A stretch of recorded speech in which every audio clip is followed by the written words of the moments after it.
Hi అండి, ఎలా ఉన్నారు? బాగున్నారా? Welcome to Kian's kitchen. Kian's కిచెన్లో ఈరోజు సింపుల్గా పప్పు చేసి చూపిస్తానండి. చాలా సింపుల్. ఇక్కడ నేను ఒక కప్పు కందిపప్పు తీసుకున్నాను. ఒక కప్పు వచ్చేసి ఆనియన్స్, ఒక కప్పు ఒక 3 టమాటాలు మీడియం సైజువి సన్నగా తరిగి పెట్టుకున్నాను.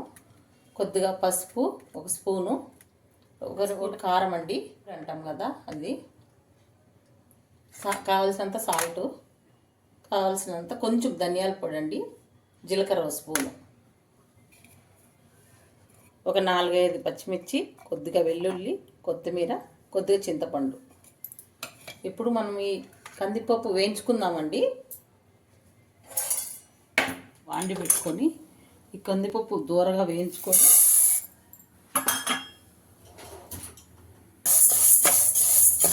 కందిపప్పు వేయించుకొని పప్పు చేస్తే బాగుంటుందండి, చాలా టేస్ట్ ఉంటుంది.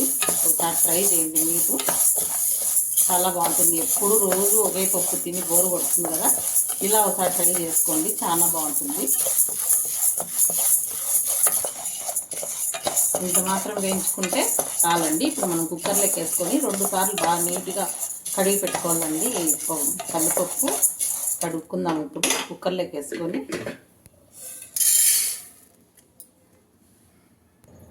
ఇట్లా 2 సార్లు శుభ్రంగా కడిగి పెట్టుకున్నానండి కందిపప్పు. నేను ఇప్పుడు ఒక కప్పుకు 3 కప్పులు వాటర్ వేసుకుంటే కరెక్ట్గా సరిపోతాయండి.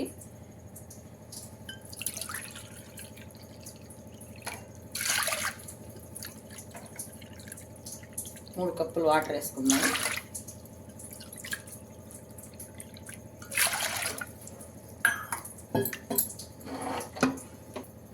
మనం కూరగాయలన్నీ వేసుకుందామండి. కొద్దిగా పసుపు వేసుకున్నాం కదా, కారము,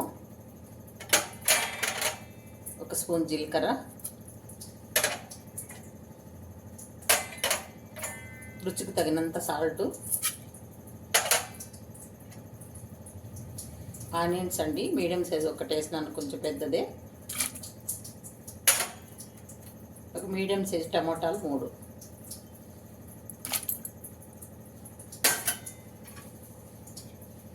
ధనియాల పొడి ఒక స్పూన్ వేసినాను.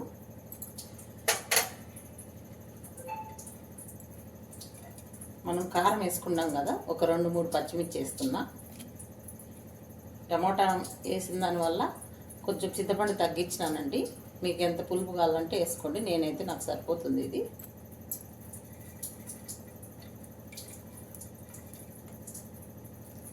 వెల్లుల్లి,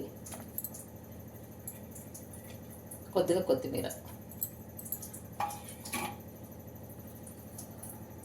కొద్దిగా ఆయిల్ వేస్తామండి. మంచి కలర్ వస్తుంది, తొందరగా ఉడికిపోతుంది పప్పు. ఇప్పుడు మూత పెట్టేసి కుక్కర్ మూత పెట్టేసి ఓ 4 విజిల్లు ఇస్తామండి.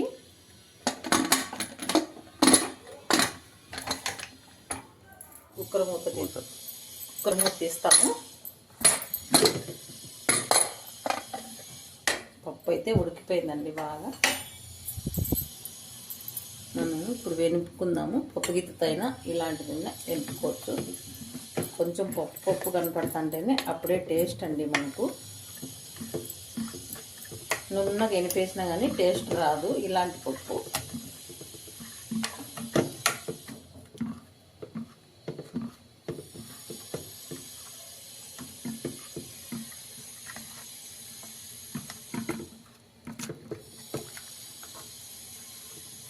పప్పు వెనిపేసినాక కొద్దిగా కొత్తిమీర వేసిన, పప్పు వెనుక్కున్నాక ఆవాలు వేసిన, జీలకర్ర, ఎండుమిర్చి,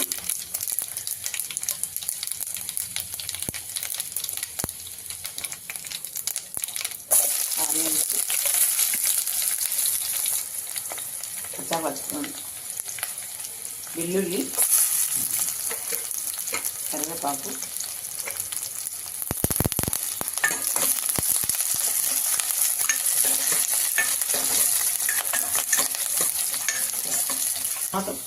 తర్వాత బాగా వేగాలండి. ఇప్పుడు మనం కొంచెం ఇంగ వేసుకుందాము. ఇంగ వేసే దానివల్ల మంచి టేస్ట్ వస్తుంది పప్పు.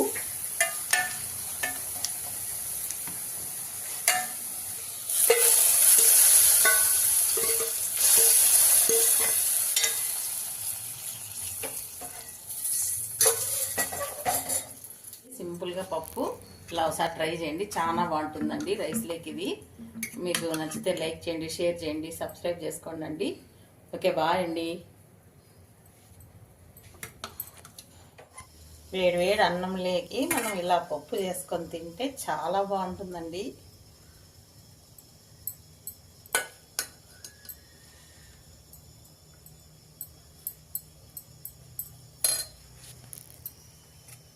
పప్పు వేసుకొని ఇప్పుడు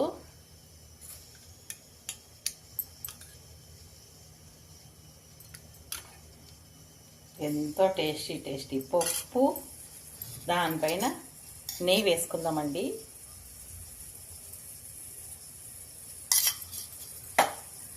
మొన్ననే పెట్టిన ఆవకాయ, మొన్ననేనండి పెట్టిండేది ఆవకాయ. ఇది ఒక పక్కన సైడ్కి వేసుకుంటే పప్పులో నంజుకొని తింటే కమ్మగా ఉంటుంది. 2 అప్పలాలు వేసుకొని విందు భోజనం అయిపోతుందండి. చాలా బాగుంటుంది, వేడిగా ఉంది.